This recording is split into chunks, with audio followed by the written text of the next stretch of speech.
wajah yang waktu itu dalam keadaan tertunduk, beramal dan berletih. Amilatun nasibah. Dia beramal, bagaimana dia tidak beramal? Hari-harinya dia beribadah kepada Allah. Nasibah, bagaimana ia tidak berpeluh? Hari ini dia harus memaksa dirinya untuk duduk.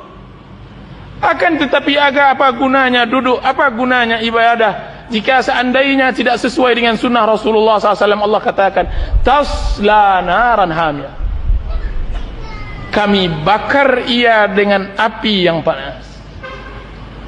Itulah orang yang merugi.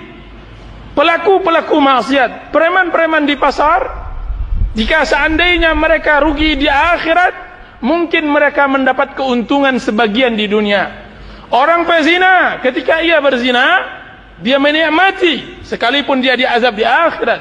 Akan tetapi orang yang berbuat ibadah tidak sesuai dengan sunnah Rasulullah, rugi dunia dan rugi akhirat. Apa kata Allah Subhanahu wa taala dalam surat Al-Kahfi, "Qul hal nunabbi'ukum bil akhsarina a'mala." Katakanlah hai Muhammad, apakah mau aku kabarkan kepada kalian orang yang paling merugi? Lebih merugi daripada pezina, lebih merugi dari perampok, lebih merugi daripada koruptor.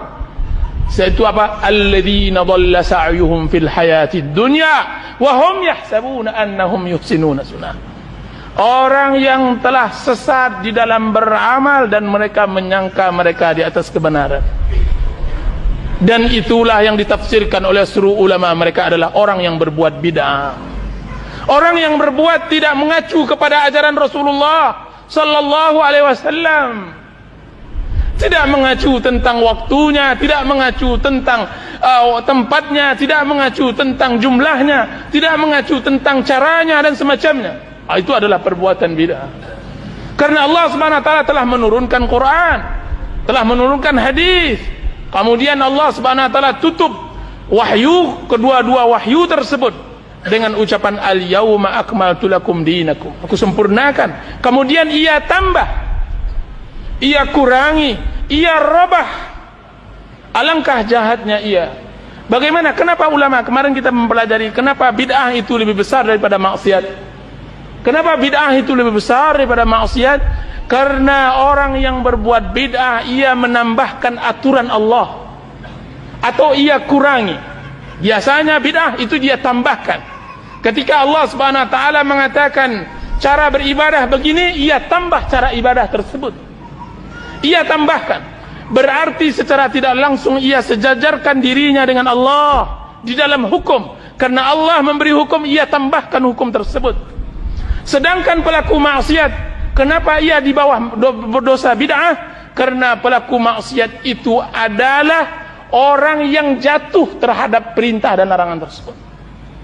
Sesungguhnya orang yang merubah peraturan yang telah dibuat oleh sang raja jauh kurang ajarnya daripada seorang rakyat yang jatuh terhadap kesalahan tersebut. Itu logika di dalam masalah dunia. Bayangkan jika seandainya itu hubungannya dengan Allah Azza wa Jalla yang jauh lebih mulia. Orang-orang yang merubah peraturan raja, dia begitu zalim, sangat tidak bisa diterima dan tidak dimaafkan. Berbeda dengan rakyat yang telah berusaha melakukan peraturan tersebut, akhirnya dia tergelincir. Itu mudah dimaafkan. Makanya bid'ah tidak dimaafkan sebagaimana dimaafkannya maksiat. Dan itu semua perbedaannya adalah dengan ilmu. Anda tidak jatuh kepada bid'ah ketika Anda berilmu.